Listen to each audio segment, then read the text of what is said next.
totohanan yan po.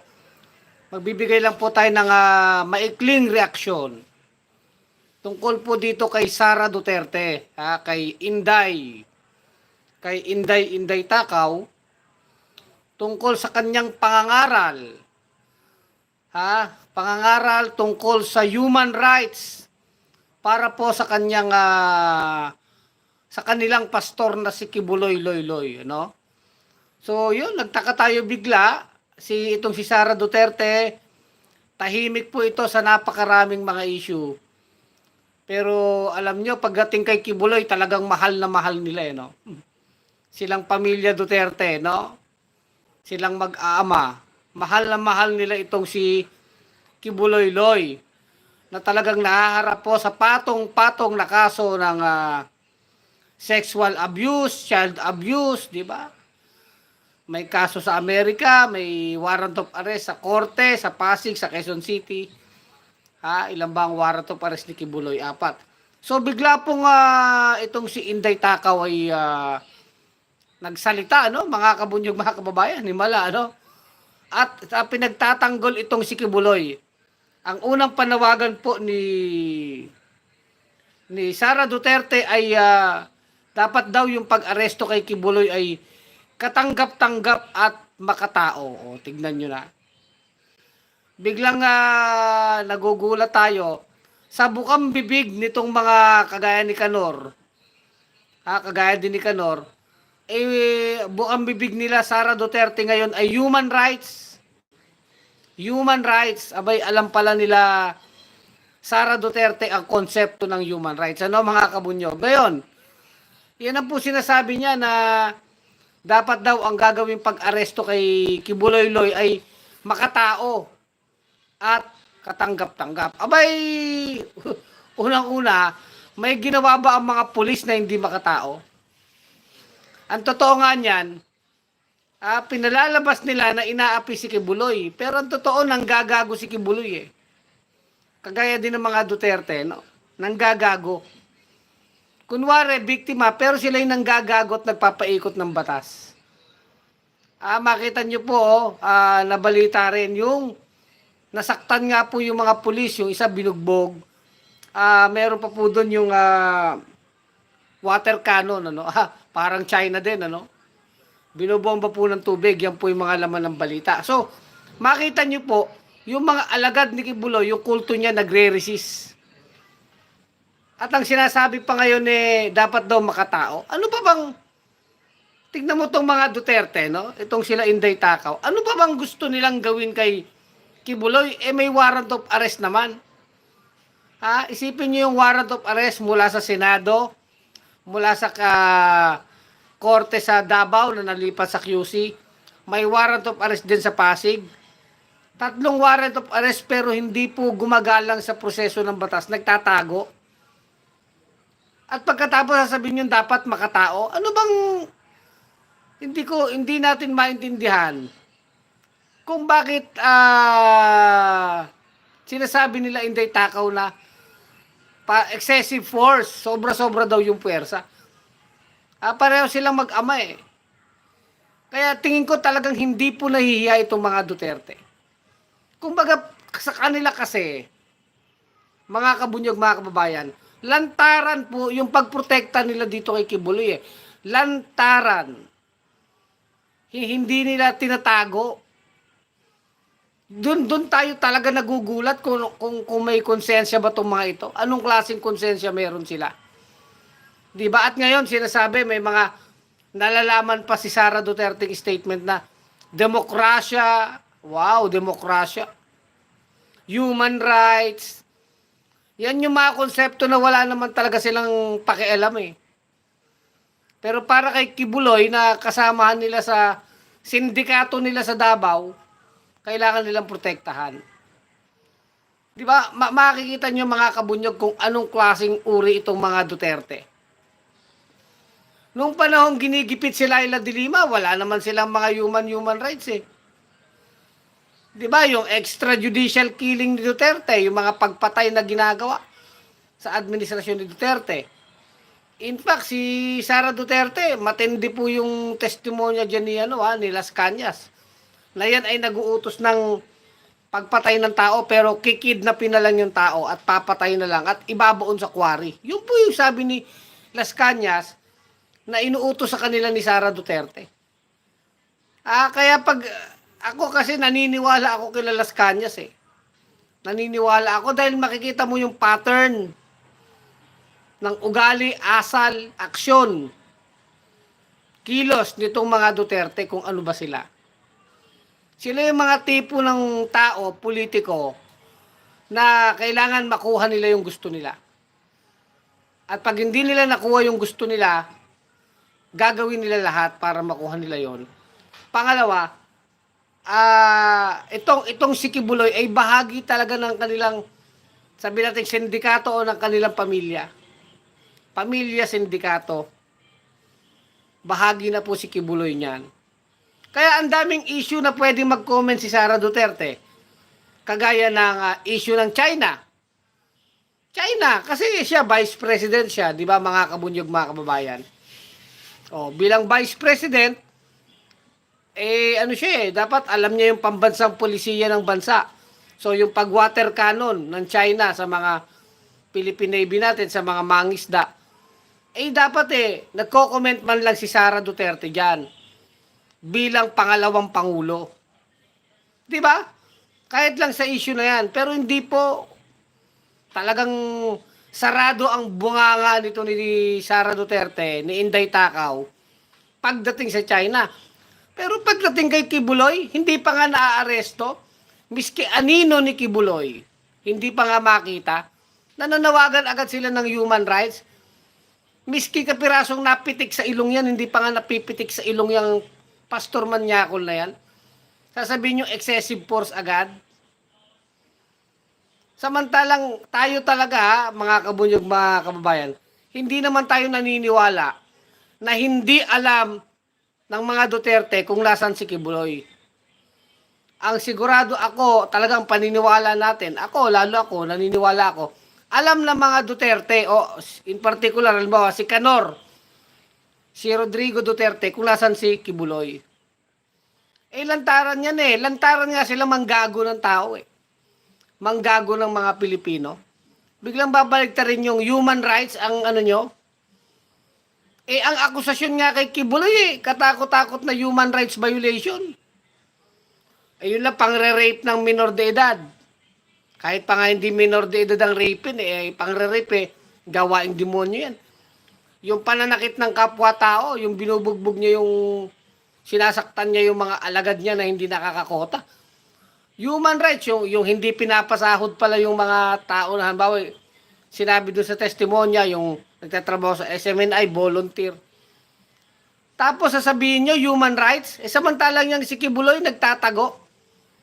Ang mga akusasyon sa kanya, mga sinasabi ng mga biktima niya, paglabag yun sa karapatang pantao Di ba mga kabunyog, mga kababayan? Tapos sila Sara Duterte, excessive force daw, sobra-sobrang. Wala nga ako makitang sobra-sobrang puwersa ng pulis. In fact, ang nakita ko nga dyan, maximum tolerance nga ang ginagawa Dahil may hawak naman silang arrest warrant. At syempre, bilang alagad ng batas, mga kabunyog, yung arrest warrant na yan, kailangan yan ipatupad kasi utos po yan ng korte. Utos ng hukuman. Kahit sino pa. Kahit sino pang tao dapat yan No one is above the law. Pag may warrant of arrest, isi-serve yan. Di ba mga kabunyog, mga kababayan? So, batiin ko nga pala muna ang ating kabunyog mula sa Bacoor, Cavite. Batiin ko daw siya, Romeo Olmedo. Sana nanonood ka, Romy. Kanina magkasama tayo. Romeo Olmedo, binabati kita, Chinaks ka lang dyan, yan ang rockstar ng bunyog, Romeo Olmedo ng Bacoor, Cavite. Ayan, shout out na kita. Para talagang hindi ko nakalimutan, Romy. Okay. So, kanina nga galing tayo dyan sa harap ng Chinese Embassy.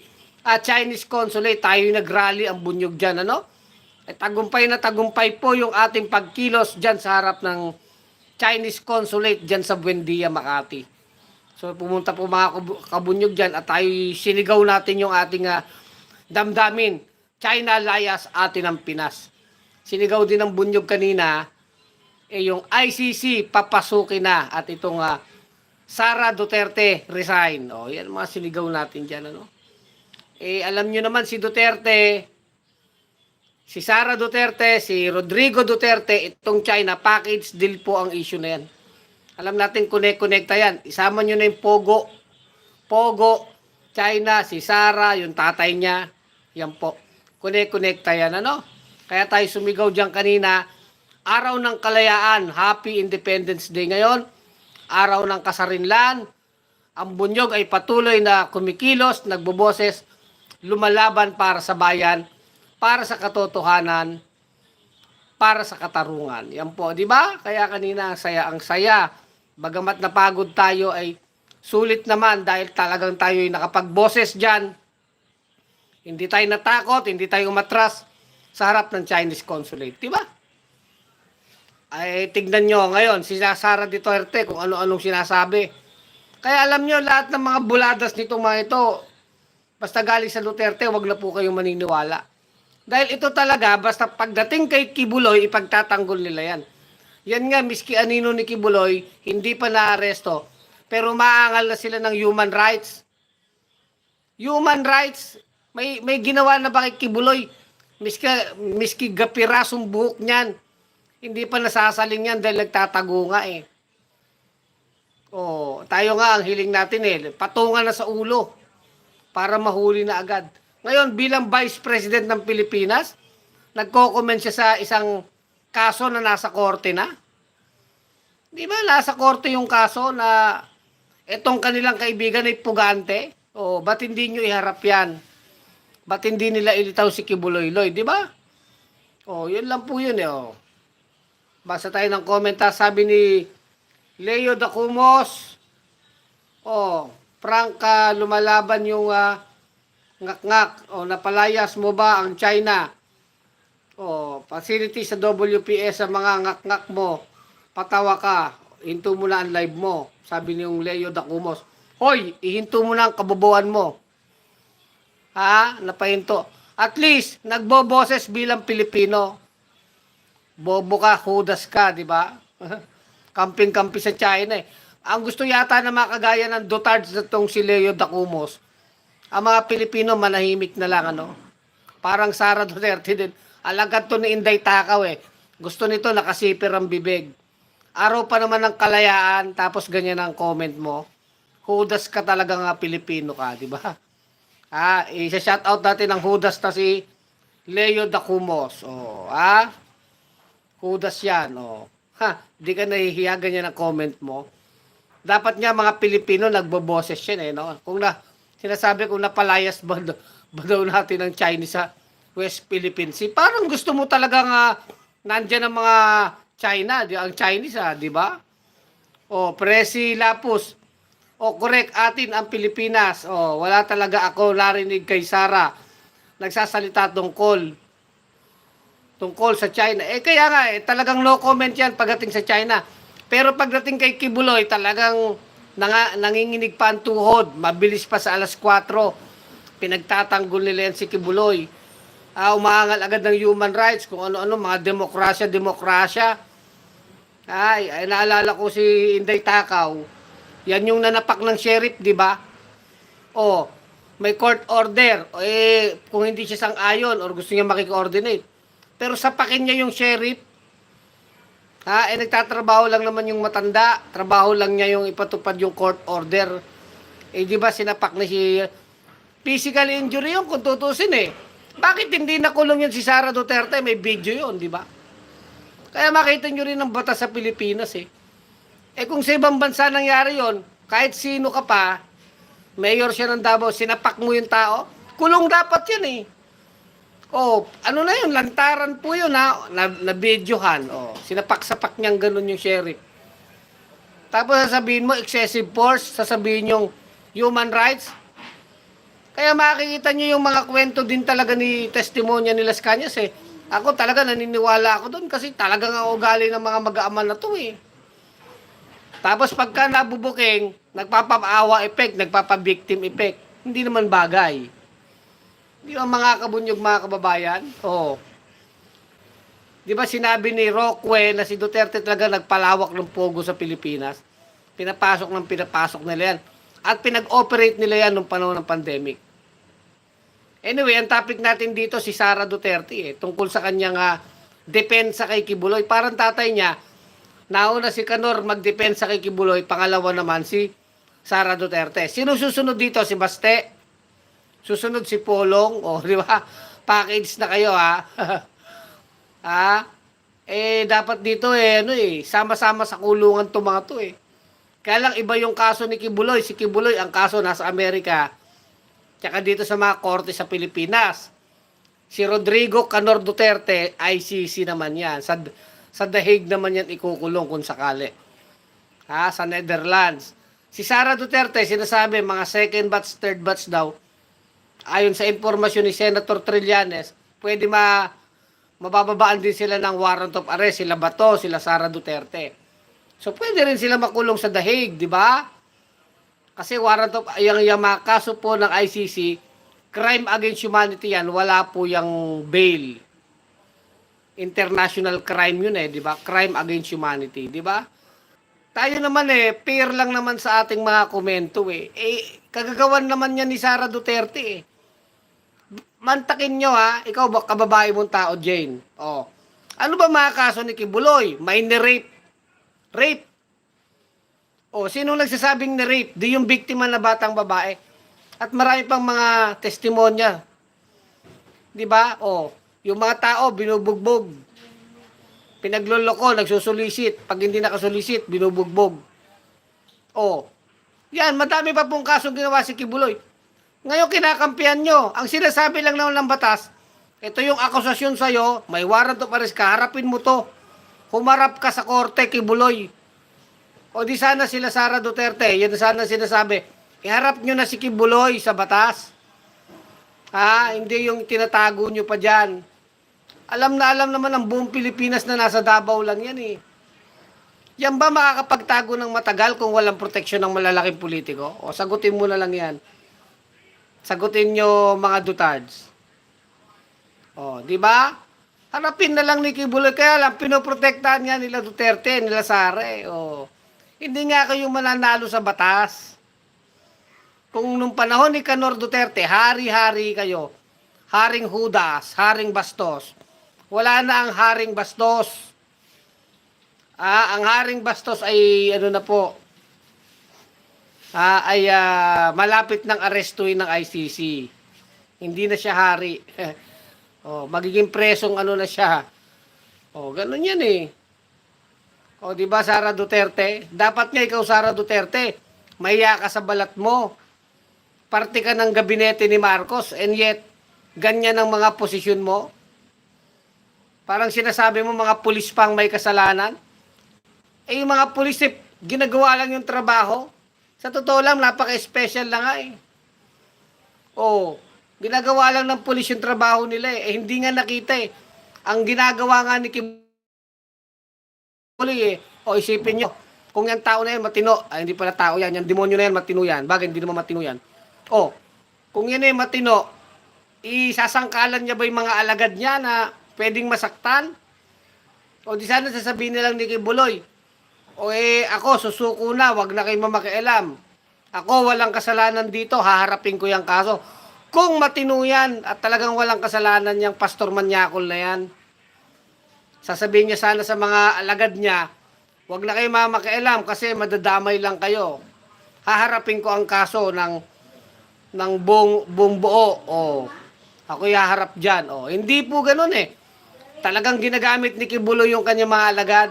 Imposibleng hindi alam ni Kibuloy na nagrarally nagtatawag dyan, nagbabarikada yung kanyang mga alagad dyan. Alam nila, baka inutos niya pa nga yan Ginagamit niya yung mga tao na nauulol niya.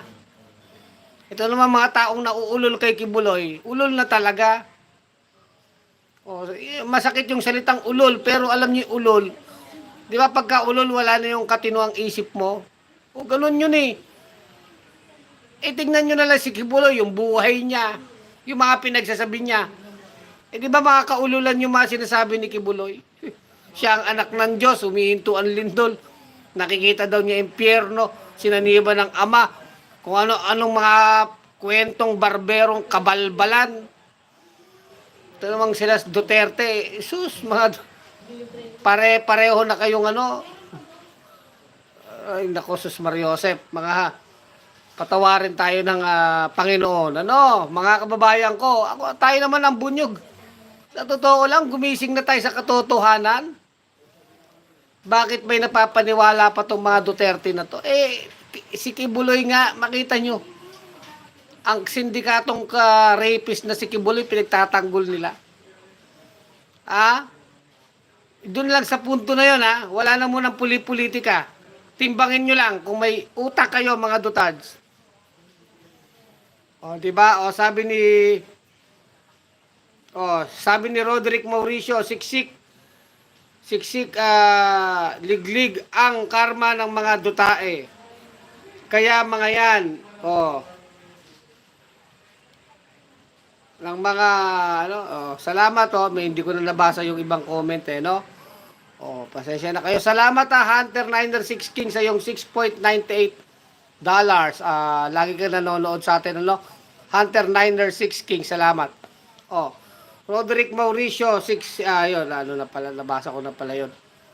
So Presi Lopez nanonood, ayan, basahin ko rin yung ibang comment teka, ilapit ko nga sa aking sarili para mabasa ko lang Sabi naman ni Benji Alba, sa kanya ang dahilan kung bakit dumami ang Chinese dito sa atin at kaya nagkaroon ng pogo dahil kay Bongo. Yan ang talagang spy ng Chinese, si Bongo, mga member ng Chinese triad yang mga yan, si Duterte at si Baste, di ba? Salamat sa inyong mga comment Benji Alba. Di ba? Aris Jose de Salit. Salamat Aris Jose de Salit. Like hindi matino sa speech niya. Parang speech niya pa lang natawag ng niya sarili niya Diyos. Sabi ni Light, di ba? Kaya nga kung ang basehan natin si Kibuloy lang, ay sus. Public naman yung mga pronouncement ni Kibuloy. Public naman yung pangangaral niya, kung ano-anong kataranta doon. So anyway, nandiyan na po ang kaso ni Kibuloy. Simple lang naman Harapin niya yung kaso niya, huwag siya magtago, huwag niya nang gamitin yung mga alagad niya. At itong mga Duterte, parang awa nyo na, tigilan nyo ng bayan. Ikaw, Sara Duterte, hindi ka na nga tinatanggal dyan sa pagka-DepEd secretary mo. Kesa magsalita ka tungkol kay Kibuloy, loy, na manyakol. Ayusin mo ang trabaho mo dyan sa DepEd. Saksakan ka ng palpak dyan. Dapat nga kay Sara, nagre-resign na yan Hindi naman dumaan sa pagka-teacher o principal tong Sara Duterte na to. Ba't naging DepEd secretary yan? Di ba? Sa totoo lang, dami mong trabaho, daming problema ng DepEd. Pati kaso ni Kibuloy, sumasaw-saw ka pang inday takaw ka. Samantalang yung mga mas mahalaga sanang issue na para sa Pilipinas, yung West Philippine Sea, yung ginagawa ng China, wala ka namang comment dyan, inday takaw. Pagdating kay Kibuloy, maka-comment ka, human rights pa kayo. Mga number 1 killer kayo dyan sa Davao. Pamilyang mamamatay tao kayo Bakit? Ba't natin nasabi? Ang dami namang ebidensya, ang daming testimonya tapos sabihin yung mga human rights, parang si Satanas nangangaral ng Bagay, ang demonyo nga nagsasayit ng mga verso sa Biblia, ang demonyo minsan ginagamit din yung verso sa Biblia, di ba? Sa totoo lang yan mga kabunyog, So, yan po yan maikli. Actually, dapat maikling comment lang tayo, So, hanggang dito na ating vlog, Kulex Soliman, ang malupit sa katotohanan sa bunyog pagkakaisa. Mga kabunyog, mga kababayan, tuloy ang laban. Bunyog, bunyog, halikan na kasama ka. Bunyog, kapag buklod ay may pag-asa. Luzon, Visayas, Mindanao, Isa ang pananaw sa bagong Pilipinas, ang bunyog isisigaw.